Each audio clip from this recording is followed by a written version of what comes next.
जय हिंद साथियों, स्वागत है आप सभी का आपके अपने YouTube channel target with Ajit में। साथियों, उम्मीद करता हूं कि आप सभी स्वस्थ होंगे और अपनी अपनी तैयारी जबरदस्त तरीके से कर रहे होंगे। तो साथियों, आज की इस वीडियो में हम डिस्कस करने वाले हैं कृषि विज्ञान के उन सभी महत्वपूर्ण प्रश्नों के बारे में जो कि UPPSC AGTA, NSC, IFFCO AGT exams के लिए मोस्ट इंपॉर्टेंट हो जाती हैं। तो सही प्रश्नों को ध्यान से देखिएगा क्योंकि दिए गए सभी क्वेश्चंस एग्जाम ओरिएंटेड और सिलेक्टिव हैं। तो आइए देखते हैं। जैसे पहला प्रश्न है, सफेद श्रृंगक का वैज्ञानिक नाम है। सफेद श्रृंगक का वैज्ञानिक नाम क्या है? तो याद रखिएगा, होलोट्राइकिया कॉन्सेनगिनिया हो जाता है। क्या होता है? होलोट्राइकिया कॉन्सेनगिनिया। तो इंपॉर्टेंट क्वेश्चन है, याद रखिएगा। नेक्स्ट क्वेश्चन है, अंतर्वर्ती खेती में यदि एक फसल की उपज वृद्धि दूसरी फसल की उपज वृद्धि में सहायक हो तो उसे कहते हैं। अंतर्वर्ती खेती में यदि एक फसल की उपज में वृद्धि दूसरी फसल की उपज में वृद्धि में सहायक हो तो उसे क्या कहते हैं? याद रखिएगा, संपूरक कहते हैं। क्या कहते हैं? कॉम्प्लीमेंट्री यानी कि संपूरक कहते हैं। तो इंपॉर्टेंट क्वेश्चन, इसको डबल स्टार मार्क कर लीजिएगा। कई बार के एग्जाम में ये क्वेश्चन पूछा जा चुका है। नेक्स्ट क्वेश्चन है, बीज में फाइटिक अम्ल और फाइटिन के रूप में भंडारित होने वाला पोषक तत्व जाना जाता है। बीज में फाइटिक अम्ल और फाइटिन के रूप में भंडारित होने वाला पोषक तत्व जो कि जाना जाता है वो कौन सा है?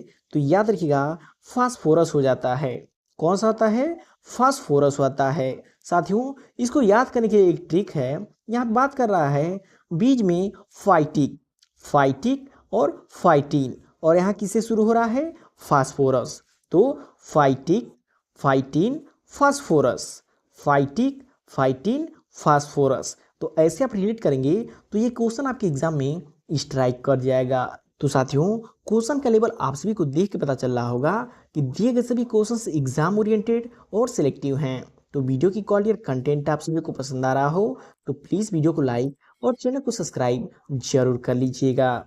नेक्स्ट क्वेश्चन है, ट्रिटिकेल है एक। ट्रिटिकेल क्या है? तो मोस्ट इंपॉर्टेंट क्वेश्चन, इसको आप याद रखिएगा कि ट्रिटिकेल जो है कि अंतर्जेनरिक संकरण हो जाता है। कौन सा होता है? इंटरजेनरिक हाइब्रिडाइजेशन हो जाता है। तो इंपॉर्टेंट क्वेश्चन है, ये 100% आप सभी की यूपीटी एग्जाम में देखने को मिल सकता है। तो इस क्वेश्चन को नोट कर लीजिएगा। नेक्स्ट क्वेश्चन है, पोटेशियम सल्फेट में गंधक पाया जाता है। पोटेशियम सल्फेट में सल्फर जो कि कितना प्रतिशत पाया जाता है? तो याद रखिएगा, 18% पाया जाता है। पोटेशियम सल्फेट में सल्फर जो कि 18% पाया जाता है।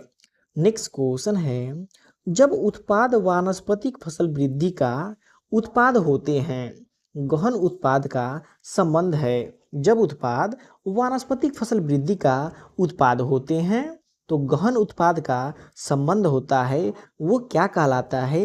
याद रखिएगा, उपगामी कहलाता है। क्या कहलाता है? उपगामी कहलाता है। तो इंपॉर्टेंट क्वेश्चन है, याद रखिएगा। नेक्स्ट क्वेश्चन है, गेहूं की प्रथम किस्म जो कि कम लंबाई, लॉजिंग रेजिस्टेंस वो अधिक उपज देने वाली थी का नाम है। क्या नाम है? तो याद रखिएगा, नॉरिन 10 हो जाती है। क्या होती है? नॉरिन 10 हो जाती है। तो इंपॉर्टेंट क्वेश्चन है, याद रखिएगा। बात करें डीजीवो जीन की तो यह किसकी हो जाती है? धान की जो कि बोनी किस्म के लिए जो कि जीन हो जाती है। तो दोनों को याद रखिएगा, दोनों में से एक आप सभी के यूपीटी एग्जाम में देखने को मिल सकता है। नेक्स्ट क्वेश्चन है, उगाने के लिए गन्ने के शीर्ष भाग का चयन करना चाहिए क्योंकि इसमें प्रचुर मात्रा में पाया जाता है।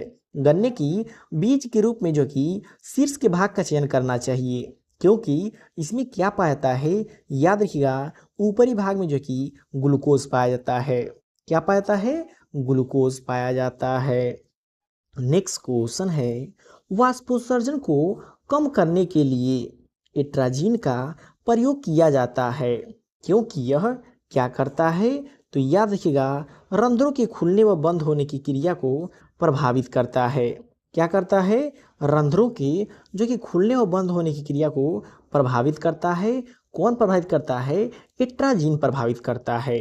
तो important question double star mark कर लीजिएगा, ये भी आप सभी के एग्जाम के लिए मोस्ट इंपॉर्टेंट हो जाती है। नेक्स्ट क्वेश्चन है, निम्नलिखित खरपतवारों व फसलों के युग्मों में से कौन सा युग्म सही सुमेलित नहीं है? तो याद रखिएगा, बात करें स्ट्राइगा तो जो कि ज्वार का खरपतवार हो जाता है, बिल्कुल सही है। कस्क्यूटा की बात करें तो रिस्का का हो जाता है।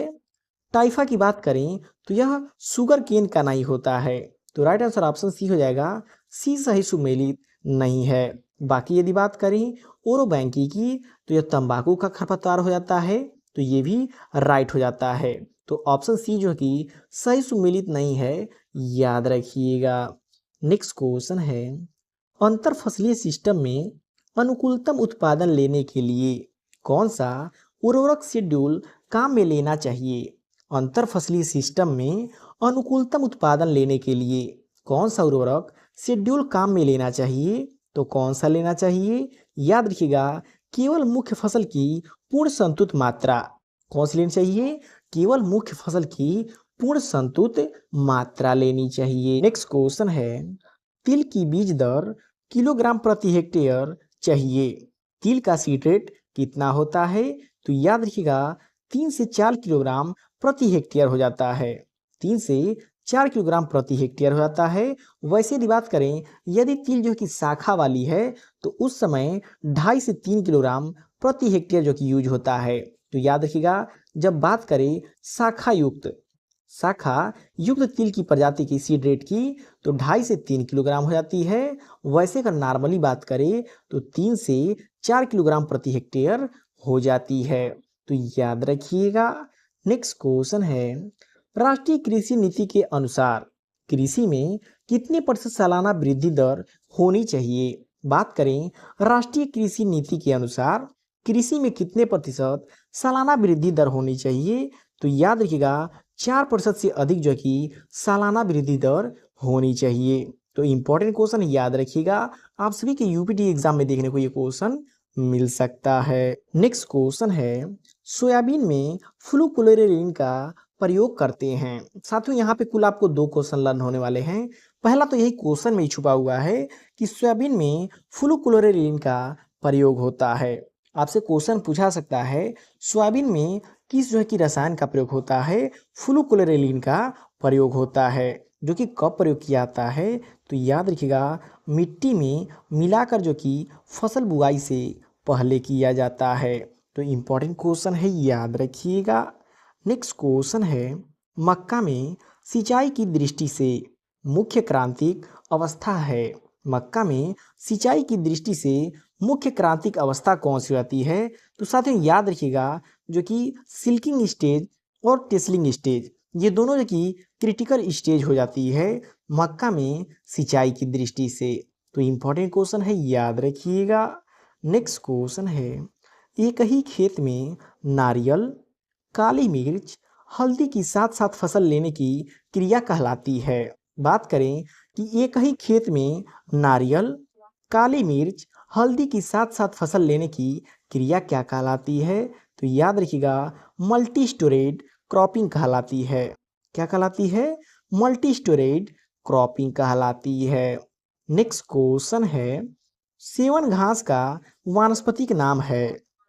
सेवन घास का बॉटनिकल नेम क्या हो जाता है? तो याद रखिएगा, लेसुरस सिंडिकस हो जाता है। क्या हो जाता है? लेसुरस सिंडिकस हो जाता है। नेक्स्ट क्वेश्चन है, यदि एक पौधा पुरानी पत्तियों में इंटरमेल क्लोरोसिस दर्शाता है और यह धीरे धीरे नई पत्तियों में पहुंचाता है, यह लक्षण किस पोषक तत्व की कमी को इंगित करता है? किस पोषक तत्व की कमी को इंगित करता है? तो याद रखिएगा, मैग्नीशियम पोषक तत्व की कमी को इंगित करता है। ये इंपॉर्टेंट क्वेश्चन है, आप सभी के सॉइल्स एंड पोर्शन में ये क्वेश्चन देखने को मिल सकता है। तो साथियों, वीडियो की क्वालिटी और कंटेंट आप लोगों को पसंद आ रहा हो तो प्लीज़ वीडियो को लाइक और चैनल को सब्सक्राइब जरूर कर लीजिएगा। नेक्स्ट क्वेश्चन है, कृषि फसलों में फिनाइल मर्क्यूरिक एसीटेट पीएमए रसायन का प्रयोग करते हैं। क्यों करते हैं? तो याद रखिएगा, वाष्पोत्सर्जन को कम करने के लिए। क्यों प्रयोग करते हैं? वाष्पोत्सर्जन को कम करने के लिए प्रयोग किया जाता है। नेक्स्ट क्वेश्चन है, वाटर हार्वेस्टिंग से अभिप्राय है। वाटर हार्वेस्टिंग से क्या अभिप्राय है? तो याद रखिएगा, फार्म तालाबों से निकलते हुए पालतू जल व संचयन के बाद में खेती हेतु इसका प्रयोग किस नाम से जाना जाता है? वाटर हार्वेस्टिंग के नाम से जाना जाता है। तो इंपॉर्टेंट क्वेश्चन है, याद रखिएगा। नेक्स्ट क्वेश्चन है, सघन वेजिटेबल गार्डनिंग किसे कहा जाता है? सघन वेजिटेबल गार्डनिंग किसे कहा जाता है? तो याद रखिएगा, मार्केट गार्डनिंग को जो कि सघन वेजिटेबल गार्डनिंग कहा जाता है। याद रखिएगा। नेक्स्ट क्वेश्चन है, रोधी किस्मों का चयन फांस फसलें उगाना कीट नियंत्रण की कौन सी विधि के अंतर्गत आती है? साथियों, यहाँ पे क्वेश्चन इंपॉर्टेंट है और थोड़ा कंफ्यूजन वाली है। क्यों? क्योंकि यहाँ बात किया हुआ है कि रोधी किस्मों का चयन एवं फांस फसलें उगाना। कौन सी फसलें उगाना? ट्रैप क्रॉप उगाना। तो ट्रैप क्रॉप की बात करेगा तो किस कल्चर में आ जाएगा? कृषि विधि में आ जाएगा। किस में आ जाएगा? कृषण विधि में आ जाएगा। और जब बात करता जो कि ट्रैप लगाने की, तो ट्रैप लगाने की बात करता तो यांत्रिक विधि में आता, लेकिन ट्रैप क्रॉप की बात कर रहा है तो कृषण विधि में आ जाएगा। क्वेश्चन इंपॉर्टेंट है, थोड़ा कंफ्यूजन वाला है, ये क्वेश्चन देखने को मिल सकता है।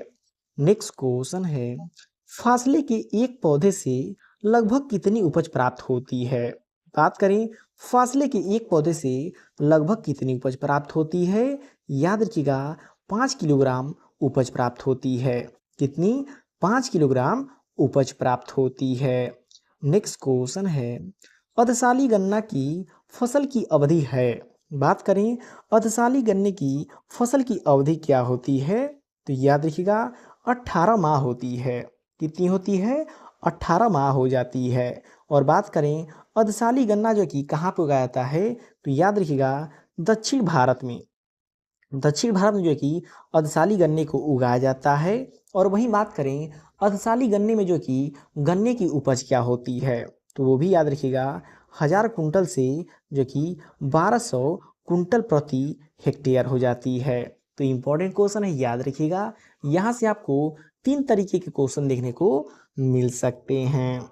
नेक्स्ट क्वेश्चन है, निम्न में से किस फसल के लिए पेड़ी को अपनाया जाता है? आई होप इसका आंसर आप सभी को पता होगा कि निम्न में से किस फसल की पेड़ी के लिए जो कि अपनाया जाता है? गन्ने को। गन्ने को जो कि पेड़ी के लिए अपनाया जाता है। और इसके साथ ही एक क्वेश्चन और याद रखिएगा, बैंगन भी इसी का उदाहरण हो जाता है। बैंगन भी जो कि रेटिनोम का एग्जाम्पल हो जाता है। तो क्वेश्चन में आपको गन्ना न दे करके बैंगन भी दिया जा सकता है। नेक्स्ट क्वेश्चन है, गाय के कोलेस्ट्रम में प्रोटीन अंश होता है। Most important question, double star mark कर लीजिएगा कि गाय के कोलेस्ट्रम में प्रोटीन परसेंटेज कितना होता है? तो जब बात करें गाय की तो अब याद रखिएगा, 17.4 हो जाता है। और जब बात करें भैंस की तो 21.3% हो जाता है। तो जब बात करें गाय की तो 17.4%, और बात करें भैंस की तो 21.3% जो कि अंश हो जाता है। नेक्स्ट क्वेश्चन है, समय पर बोई गई गेहूं की फसल के लिए कितनी सिंचाइयों की आवश्यकता होती है? बात कर रहा है समय पर बोई गई गेहूं की फसल के लिए कितनी सिंचाइयों की आवश्यकता होती है? तब याद रखिएगा, 5 से 6 सिंचाई की आवश्यकता होती है। कितनी? 5 से 6 सिंचाई की आवश्यकता होती है। नेक्स्ट क्वेश्चन है, गन्ने में बीजोपचार किया जाता है। गन्ने में जो कि सीड ट्रीटमेंट किसके द्वारा किया जाता है? तो याद रखिएगा, बाविस्टिन से जो कि गन्ने में सीड ट्रीटमेंट किया जाता है। नेक्स्ट क्वेश्चन है, पादप नाइट्रोजन को किस रूप में अवशोषित करते हैं? सामान्यतः सभी पौधे जो कि नाइट्रोजन को नाइट्रेट के रूप में अवशोषित करते हैं। किस रूप में? नाइट्रेट के रूप में अवशोषित करते हैं। वहीं बात करें धान की तो याद रखिएगा, धान जो कि अमोनिया के रूप में अवशोषित करती है। किस रूप में? अमोनियम के रूप में। तो ये भी इंपॉर्टेंट क्वेश्चन है, याद रखिएगा। नेक्स्ट क्वेश्चन है, इस बगुल का वानस्पतिक नाम है। साथियों, इस बगुल से आपको 2-3 क्वेश्चन याद होने चाहिए, क्योंकि आप सभी के एग्जाम में ये क्वेश्चन पूछा सकता है इस बगुल से संबंधित। तो सबसे पहले बात करें इसबगोल का वानस्पतिक नाम क्या है? तो याद रखिएगा प्लांटेंगो ओवेटो हो जाता है। प्लांटेंगो ओवेटो जो कि इसका बॉटनिकल नेम हो जाता है। और बात करें इसबगोल के पौधे के किस भाग का जो कि हम औषधि के रूप में उपयोग करते हैं? तो इसबगोल की भूसी का। इसबगोल की भूसी का जो कि उपयोग हम लोग किस में करते हैं? औषधि रूप में करते हैं। तो ये भी क्वेश्चन एग्जाम में पूछा जा चुका है। नेक्स्ट क्वेश्चन है कोशिका की ऊर्जा मुद्रा कौन सा तत्व होता है? जब बात आती है कोशिका की ऊर्जा मुद्रा की तब याद रखिएगा फास्फोरस हो जाती है। कोशिका की ऊर्जा मुद्रा क्या हो जाती है? फास्फोरस हो जाती है। नेक्स्ट क्वेश्चन है बीज द्वारा प्रवर्धन की एक मुख्य कमी है। बात करें बीज के द्वारा प्रवर्धन की एक मुख्य कमी क्या हो जाती है? तो याद रखिएगा पौधे सामान्य कम ओजपूर्ण होते हैं। पौधे जो कि सामान्य से कम ओजपूर्ण हो जाते हैं किसमें? सीड के द्वारा प्रोपोगेशन से। नेक्स्ट क्वेश्चन है निम्न में से कौन एक बीजपत्री है? बात कर रहा है इनमें से कौन सा जो कि एक मोनोकॉट हो जाता है? तो याद रखिएगा लीची जो कि मोनोकॉट हो जाता है। नेक्स्ट क्वेश्चन है सुपर स्टार गुलाब की प्रजाति है यह किस वर्ग से संबंधित है? बात करें सुपर स्टार की तो यह जो कि गुलाब की प्रजाति हो जाती है जो कि किस वर्ग से संबंधित है? हाइब्रिड टी से संबंधित है। किससे संबंधित है? हाइब्रिड टी से संबंधित है। नेक्स्ट क्वेश्चन है कोशिका की ऊर्जा मुद्रा कौन सा तत्व है? देखिए क्वेश्चन 2 बार रिपीट हो गया तो याद रखिएगा फास्फोरस जो कि कोशिका की ऊर्जा मुद्रा हो जाती है। नेक्स्ट क्वेश्चन है स्फैगनम घास बहुत उपयुक्त है।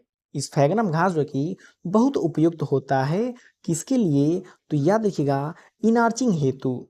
स्फैगनिंग घास जो कि इनार्चिंग हेतु बहुत ही उपयुक्त होता है। नेक्स्ट क्वेश्चन है कैल्शियम मैग्नीशियम और सल्फर को कहते हैं। कैल्शियम मैग्नीशियम सल्फर को क्या कहते हैं? याद रखिएगा द्वितीयक पोषक तत्व कहते हैं। कैल्शियम मैग्नीशियम सल्फर को जो कि द्वितीयक पोषक तत्व कहा जाता है। नेक्स्ट क्वेश्चन है बीज रहित संकर किस्म सिंधु का क्रॉस है। बीज रहित संकर किस्म सिंधु का क्रॉस कौन सा हो जाता है? तो याद रखिएगा रत्नागुड़े अल्फांसो। कौन सा होता है? रत्नागुड़े अल्फांसो। याद रखिएगा SRA सिंधु बराबर रत्नागुड़े अल्फांसो जो कि सीडलेस वैरायटी हो जाती है। नेक्स्ट क्वेश्चन है फलों को किस तापक्रम पर संसाधित किया जाता है? बात करें फलों को किस तापक्रम पर संसाधित किया जाता है? तो याद रखिए जब बात आती है फलों की तो 100 से 110 डिग्री सेंटीग्रेड पे और जब बात आए सब्जियों की तब याद रखिएगा 121 डिग्री सेंटीग्रेड हो जाता है। लास्ट क्वेश्चन है शहरों के निकट रोपण की कौन सी विधि उपयुक्त समझी जाती है? बात करें शहरों के निकट रोपण की कौन सी विधि उपयुक्त समझी जाती है? तो याद रखिएगा क्विंकन्स विधि जो कि उपयुक्त समझी जाती है। क्यों? क्योंकि आप सभी को पता होगा क्विंकन्स विधि में जो कि वर्गाकार विधि की दुगुना जो कि पौधे लगाए जाते हैं। कितना? वर्गाकार विधि के दुगुना पौधे लगाते हैं किसमें? क्विंकन्स प्रणाली में। तो साथियों ये रहा आपके कृषि विज्ञान के वे सभी महत्वपूर्ण प्रश्न जो कि आप सभी के UPTB एग्जाम के लिए मोस्ट इंपॉर्टेंट हो जाती हैं। तो वीडियो आपको कैसा लगा कमेंट करके फीडबैक जरूर दीजिएगा और वीडियो पसंद आए प्लीज़ वीडियो को लाइक और शेयर करके चैनल को सब्सक्राइब जरूर कर लीजिएगा।